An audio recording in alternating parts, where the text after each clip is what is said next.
बैठो बैठो। राधे राधे गुरुजी। जी जी जी हमारा प्रश्न है गुरुजी, जैसे गुरु मंत्र जपना चाहिए या फिर भगवान का नाम सबसे ज्यादा?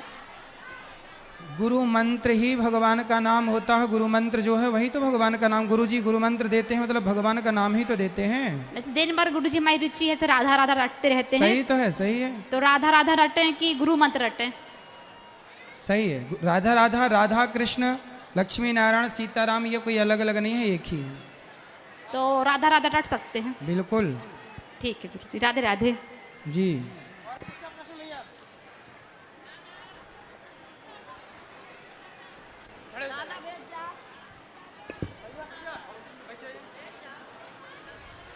गुरुजी आपके चरणों में मेरा कोटि कोटि प्रणाम। जी आप कैसे हैं गुरुजी? एकदम अच्छी। गुरुजी हम जबलपुर से आए हैं। जी गुरुजी हमारा प्रश्न यही है कि आपकी कथा हमें बहुत अच्छी लगती है। हम लोग जबलपुर से यहाँ 2 बजे आके बैठे हैं गुरुजी। अच्छा। जी गुरुजी, बस आप अपना आशीर्वाद, अपनी कृपा बनाए रखना गुरुजी। खुश रहिए। देखिए आप जबलपुर से आ रहे हैं और जी गुरुजी बहुत सुंदर, इतनी दूर से भी आके आप सुन रहे हैं। जी बहुत गुरुजी, अच्छा है। मंझौली में भी हुई थी तो हम आए थे गुरुजी। जी, जी, एक माता को गोद लिए थे। बहुत सुंदर। जी भगवान सुखी गुरुजी, रखें आपको। राधे राधे गुरुजी। जी जी राधे राधे गुरुजी, आपके चरणों में मेरा कोटि कोटि प्रणाम। जी जी जी। आप अपना आशीर्वाद बनाए रखेंगे। खुश रहिए। जबलपुर से आए हैं आधार ताल से। खुश रहिए। पीछे ले जाओ माइक, किसका सवाल है वो पीछे ले जाओ माइक, वो भैया को देना, वो इस तरफ, मूछा वाले भैया को इस तरफ, इस तरफ, इस तरफ। ये थोड़ा सा अभी आएगा सबको, थोड़ा इस तरफ आ जाओ। सब बैठ जाओ, पहले तो सब मेरी प्रार्थना सुनो, बैठ जाओ। गुरुजी सादर चरणों में प्रणाम। जी जी। राधे राधे। राधे राधे। गुरुदेव, जैसे गलती से हम लोग गाड़ी वाड़ी चलाते हैं गलती से गाड़ी चलाते हैं? नहीं, गाड़ी चलाते हैं हम लोग जैसे, हाँ। तो कई बार गलती से कोई चिड़िया, पशु, पक्षी हमारे गाड़ी के टायरों के नीचे आ जाता है जी, और वो मर जाता है गुरुजी। ठीक है। तो मन में बहुत ग्लानि होती। अब वो अनजाने में ही होता है महाराज जी, वो अपन देख नहीं पाए कभी, या अपन उसको कुछ कर नहीं सकते उस स्थिति में। तो वैसे स्थिति में मन में बहुत प्रायश्चित होता है। कोशिश करिए कि जितना बचा सकें जीव जंतुओं को बचाएं, वरना ये जो पाप है ये आपने जानकर नहीं किया जी, इसलिए ये गलती है, ये पाप नहीं है। जी महाराज जी। तो ये पाप का ना, इस गलती का प्रायश्चित ये है कि हम दोबारा सावधानी से गाड़ी चलाएं, किसी जीव की हत्या ना हो। और इसका कोई बहुत बड़ा पाप नहीं है। पाप तब लगता है जब आपने जानबूझ करके गलती की हो। जी महाराज। जैसे कल हमने बताया कि आपने गाय को प्यार करने के लिए हाथ रखा जी, और तभी गाय मर गई। जी महाराज। तो आपने गाय को मारना तो नहीं चाहा जी, पर गाय मर गई जी, तो वो गौ हत्या नहीं मानी जाएगी। गौ हत्या तब मानी जाएगी जब आपने जान करके गाय को मारा हो। जी, धोखे आपने गाय को एक पत्थर मारा और गाय मर गई जी, तो फिर भी मान लिया जाएगा कि गौ हत्या हो। आपने मारना तो चाहा, भले पत्थर से मारना चाहा, भले डंडे से, लेकिन आपने प्यार के लिए गाय को पुचकारा और गाय को रोटी दी या गाय को खिलाया, हाथ फेरा, और तभी गाय मर गई आपकी गोद में। तो वो हत्या नहीं है, क्योंकि आपने जान कर नहीं किया। जी महाराज। जब जानकर कोई काम करते हैं, जानबूझ कर करते हैं, मन सहमति देता है, तब पाप का भागीदार बनता है व्यक्ति। फिर भी महाराज जी कुछ प्रायश्चित मन में ऐसा प्रायश्चित भगवान नाम, खूब नाम जपो, काम करते रहो, श्रीमन नारायण का जाप करो। ठीक है जी। गुरुजी जय श्रीमन नारायण। जय श्रीमन नारायण। आपके चरणों में इस दास का कोटि कोटि नमन वंदन। खुश रहिए।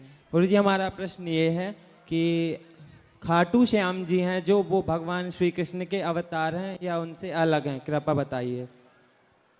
देखो, भगवान श्री कृष्ण ने महाभारत में बर्बरीक नाम के एक व्यक्ति को जी सिर काटा था, बर्बरीक का। जी, ये बर्बरीक जो है कह रहे हैं कि मैं एक ही बाण, 2-3 बाण से पूरा महाभारत खत्म कर दूंगा जी। तो भगवान ने कहा कि पीपल के पेड़ पर जितने पत्ते हैं तुम छेद कर दो, तो मैं मान लूंगा कि सारे तुम युद्ध को 1-2 बाण से जीत सकते हो। जी।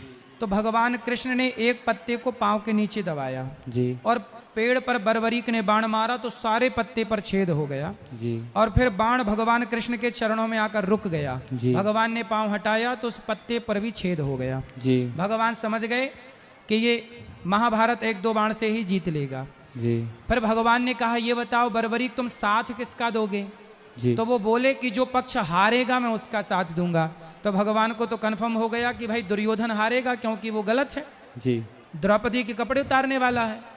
तो यदि दुर्योधन का साथ ये बर्बरीक दे देगा तो अधर्म का पलड़ा भारी हो जाएगा, मतलब अधर्म और मजबूत हो जाएगा। जी तब भगवान ने कहा कि अधर्म का आप साथ दोगे, इसलिए मैं आपका सिर काट रहा हूं। तब भगवान ने सुदर्शन से सिर काट दिया। परंतु भगवान ने कहा कि आपका मैंने सिर तो काट दिया। जी बर्बरीक ने बाद में कहा प्रभु मैं आपसे मरना चाहता था, आपके हाथों में मरना चाहता था, इसलिए मैंने ये जिद की।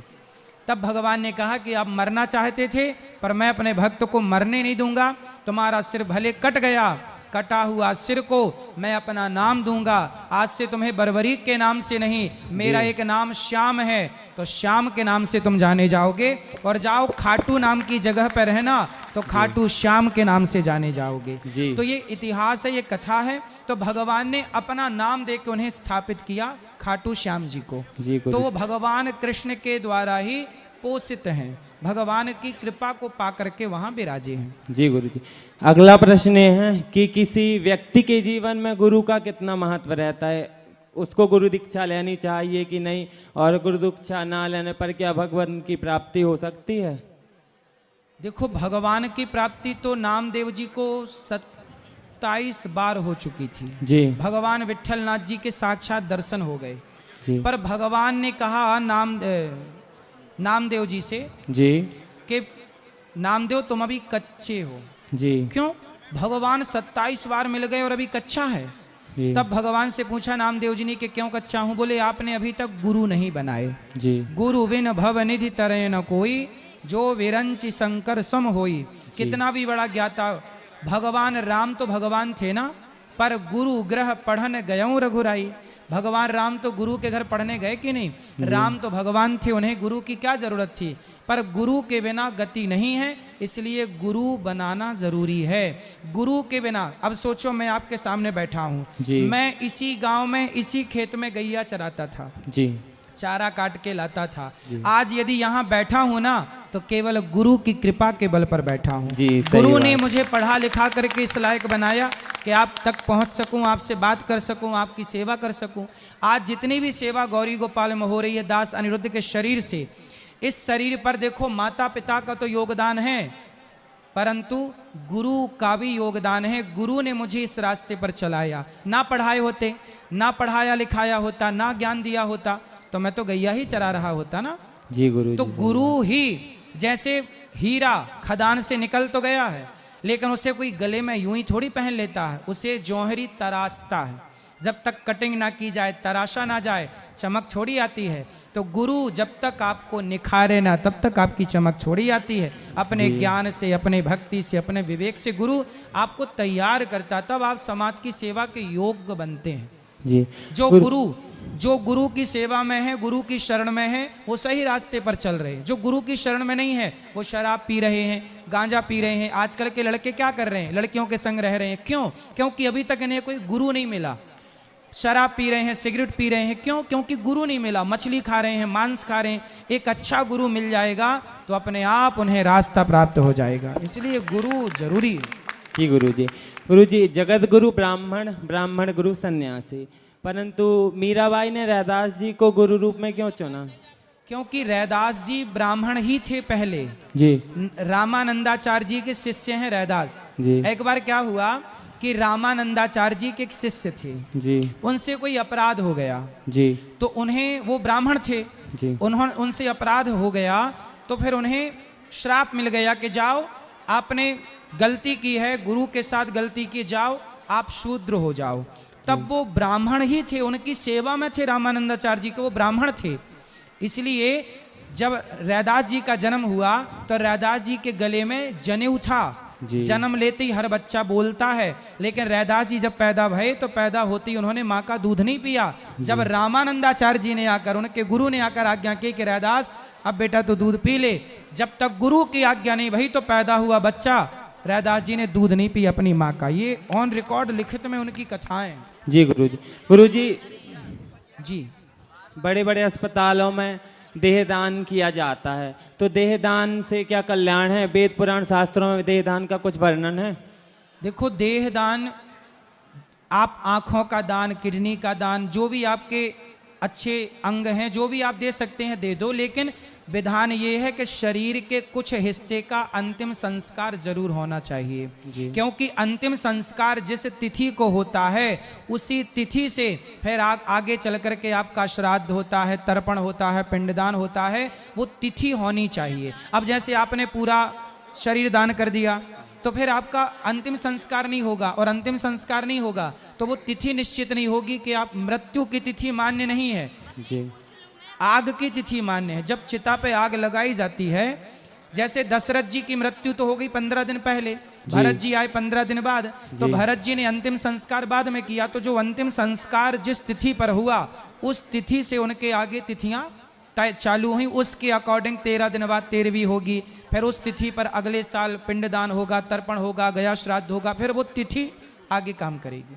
जी गुरु जी धन्यवाद। राधे राधे। जय श्रीमन नारायण। जय श्रीमन नारायण। बेटा गुरुजी राधे राधे। हाँ जी। मेरा प्रश्न ये है गुरुजी कि कई लोग बोलते हैं कि हनुमान चालीसा नहीं करना चाहिए, क्या ये सत्य है कि औरतों को नहीं करना चाहिए? हनुमान चालीसा में लिखा है कि जो यह पढ़े हनुमान चालीसा, जो यह पढ़े, चाहे स्त्री पढ़े या पुरुष पढ़े, जो भी पढ़े उसको सिद्धि प्राप्त होएगी। हो जो यह पढ़े हनुमान चालीसा हो या सिद्धि, वो सिद्धि को पाएगा। इसलिए जो पढ़े, ये थोड़ी लिखा है कि पुरुष यह पढ़े और नारी ना पढ़े, सब पढ़ो।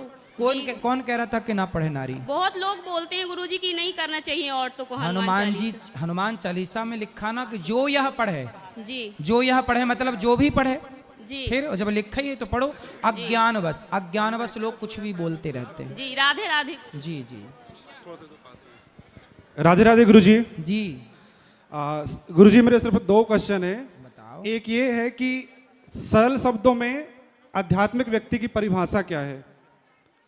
सरल शब्दों में आध्यात्मिक व्यक्ति की परिभाषा सिर्फ इतनी है, जो किसी को खिलाकर खाने की भावना रखे, बस वही आध्यात्मिक व्यक्ति है। धन्यवाद गुरुजी। जो किसी को पानी देकर के पानी पीने की भावना रखे, वही आध्यात्मिक व्यक्ति। अंतिम प्रश्न गुरुजी, मैं फौज में सर्विस करता हूँ, तो कुछ मेरे दोस्त हैं जो चिकन वगैरह भी खाते हैं और बहुत सारे नॉन वेज खाते हैं। इवन मुझे भी ऑफर करते हैं कि कुछ नहीं होता, ये सब चीज़ हमारे लिए अलाउड है। तो क्या हमारे लिए चीज़ अलाउड है? जैसे मैं एकादशी का व्रत भी रखता हूँ, तो ऑफर करते हैं कि नहीं कुछ नहीं होता, तुम कहाँ इस सब चीज़ों में लगे हुए, तो मुझे क्या करना चाहिए गुरुजी? देखो, मांस खाना सही कैसे हो सकता है? अब देखो ना, खेत में किसान धान बोता है, धान और गेहूं और फसल बोता है, तो क्या होता है कि ना वो पौधा जब पक जाता है, जैसे गेहूं की फसल पक गई तो उसकी जो बालियां हैं ना सूख जाती हैं, अपने आप सूख जाती हैं, तब ना किसान काटता है। तो उसमें किसी की हत्या नहीं होती।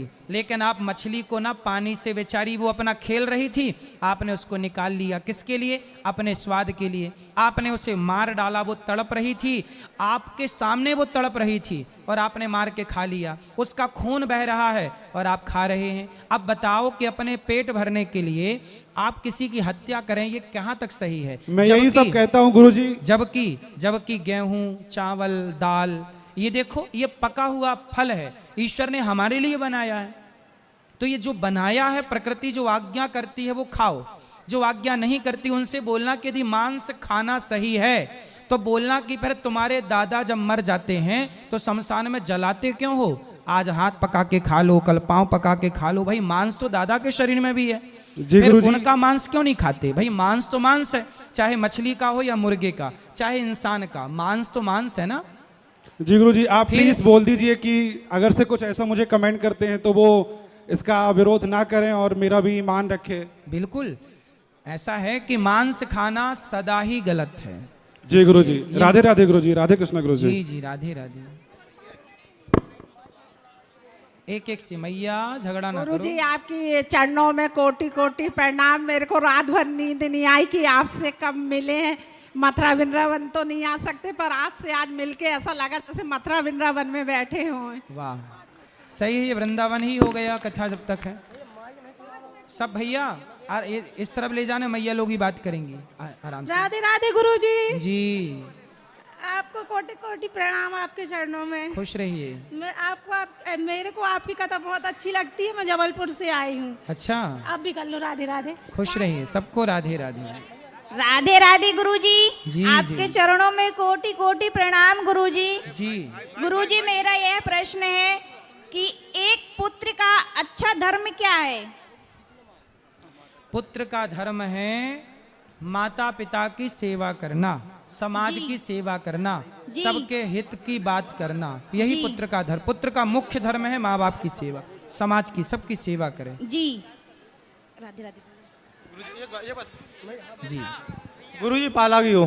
खुश रहिए। गुरुजी, हमने एक चीज बचपन से सुना है कि 36 करोड़ देवी देवताओं की जिया हो। 36 करोड़ 33 सुना था यार हमने तो, 36 और तो और उसके बढ़ा बाद लिए। फिर बाद में कहीं देखा हमने 36 कोटि देवी अरे देवताओं की जिया हो। 36 नहीं है, 33।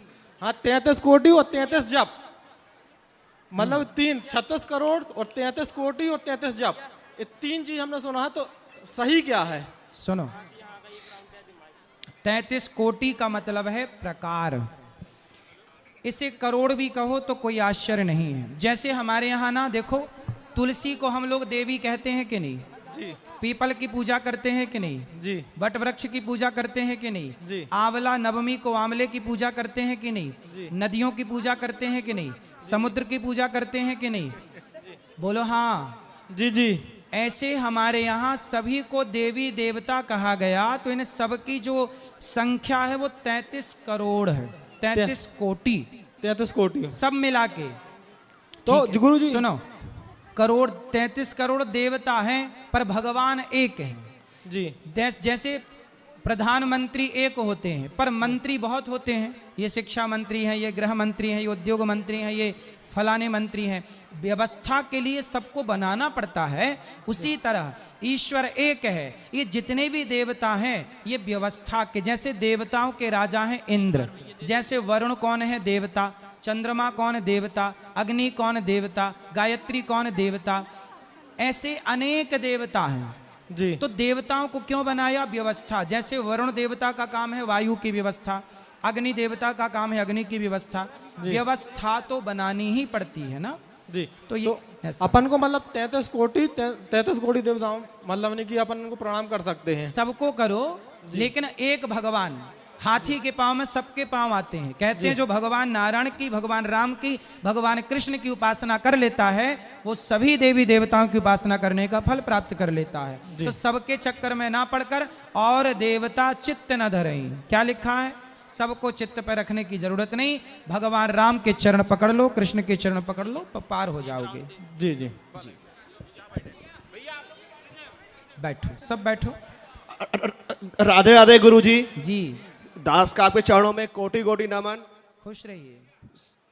स्वामी जी, प्रेमानंद जी फरमाते हैं कि गृहस्थ जीवन वाले भंडारे का सेवन ना करें, तो आपका क्या विचार है कि भंडारा तो गृहस्थ जीवन वाले ही करते हैं पूरे समाज में और उनको बुला बुला के करवाते हैं? नहीं, तो ऐसा करना उचित है कि अनुचित है? उनका कहना ये है कि भाई यदि आपके पास सामर्थ्य है तो पहले थोड़ा सा दान किया जाए, और दान करके प्रसाद लेने में कोई बुराई नहीं है। लेकिन जो असमर्थ गृहस्थ में बहुत लोग हैं जो बहुत गरीब हैं, उनको भोजन कोई दे तो बड़ा दुआ देते हैं कि भैया आपने, हमारे पास तो भोजन भी नहीं था और देखो आपने भोजन दे दिया। तो भोजन दान करना, भंडारा प्राप्त कर लेना, प्रसाद पा लेना। प्रसाद का मतलब क्या है? जगन्नाथ के भात को जगत पसारे हाथ। कहीं भी मंदिर में जाओगे प्रसाद मिलेगा, भागवत में जाओगे प्रसाद मिलेगा, और प्रसाद अमीर हो या गरीब हो, प्रसाद का मतलब है प्रा मतलब प्रभु के, सा मतलब साक्षात, दा मतलब दर्शन। प्रभु के साक्षात दर्शन का नाम ही प्रसाद है। तो प्रसाद सबको पाना चाहिए। उन्होंने किस भाव से कहा कि भाई आप सामर्थ्यवान हैं तो थोड़ा दान पुण्य करके ही प्राप्त करो, ऐसा है। राधे राधे गुरुजी। जी। श्रीमन नारायण गुरुजी। जय श्रीमन नारायण। आपके चरणों में कोटि कोटि प्रणाम। खुश रहिए। मेरा प्रश्न यह है गुरुदेव कि शुद्धता और स्वच्छता में अंतर क्या है? देखिए, स्वच्छ भारत अभियान चल रहा है, तो स्वच्छ तो साफ सुथरा हो जाना स्वच्छता है ना, लेकिन शुद्ध हो जाना, विचारों को शुद्ध कर लेना, मन को शुद्ध कर लेना, धोखे से भी जैसे राम का मन सपने में भी पराई नारी पर नहीं जा रहा है, सीता का मन सपने में भी सीता मैया का मन पराय पुरुष में नहीं जा रहा है। ये मन की शुद्धता है, ये शुद्धता है। स्वच्छता तो जैसे अब यहाँ झाड़ू पोंछा लगेगा या स्वच्छ हो जाएगा, तो स्वच्छता ये है कि जो सामाजिक घर परिवार को लोग स्वच्छ करते हैं, पर मन को विचारों से शुद्ध करना है, तो ये शुद्धि मन की होती है जी। स्वच्छ होता है शरीर, शुद्ध होता है मन। शरीर को नहा धो के स्वच्छ किया जा सकता है, पर विचारों को सत्संग से ही शुद्धि प्राप्त होगी मन की। जय श्रीमन नारायण गुरुदेव, प्रणाम। गुरु जी जय श्री कृष्णा, राधे राधे। जय श्री कृष्णा। हमारे यहाँ एक कहावत है कि गुरु बनाओ जान के, पानी पीना छान के। बिल्कुल सही है। तो कोई भी शिष्य ये कैसे गुरु के आचरण को जान सकता है, और कैसे, उसकी तो इतनी योग्यता नहीं है। ऐसा भी कहा जाता है कि श्रद्धावान लभते ज्ञानम, गुरु पर श्रद्धा रखनी चाहिए। सही है। तो फिर क्या मापदंड है? कोई शिष्य गुरु के चरणों में समर्पित होना चाहता है तो वह कैसे जान सकता है, क्योंकि उसकी योग्यता तो बहुत कम है, तो वह यह कैसे निर्धारित करे कि जिसको वह गुरु बना रहा है वह उस मतलब वह सच्चा है या नहीं? देखो, जब आपके जीवन में परिवर्तन हो जाए, जिन गुरु को देख करके आपके मन में परिवर्तन हो, आपके विचारों में परिवर्तन हो, आपके हृदय में शुद्धि आ जाए, जब आपका हृदय पवित्रता से भर जाए, जिन्हें देखकर, जिनकी वाणी सुनकर समझ लेना चाहिए कि ईश्वर ने इनको ही हमें गुरु के रूप में भेजा है, स्वीकार कर लो, ये पहचान है। जिनको देखकर प्रसन्नता हो, जिनको देखकर हृदय आनंदित आह्लादित हो जाए और विचार शुद्ध हो जाए, समझ लो कि ये हमारे गुरु हैं। हमने उनसे दीक्षा ले ली और बाद में हमें कहीं से बहुत सारी ऐसी जानकारियां मिलती हैं, तब हम ऐसी अवस्था में क्या करें?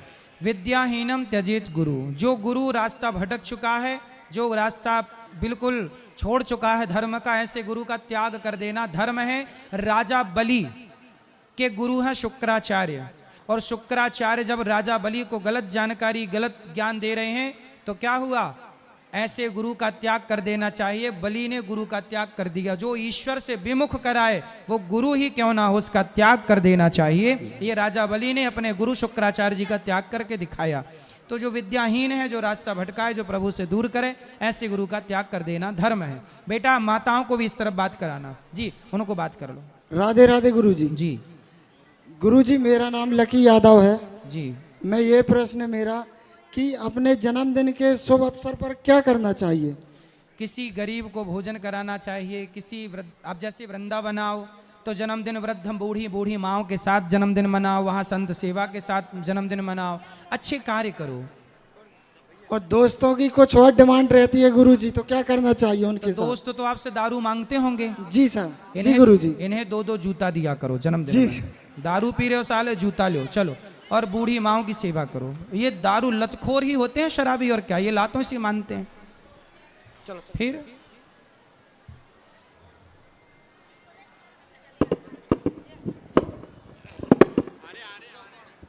राधे राधे गुरुजी। जी गुरुजी श्रीमन नारायण। जय श्रीमन नारायण। गुरुजी, मेरा नाम अर्पिता बर्मन है।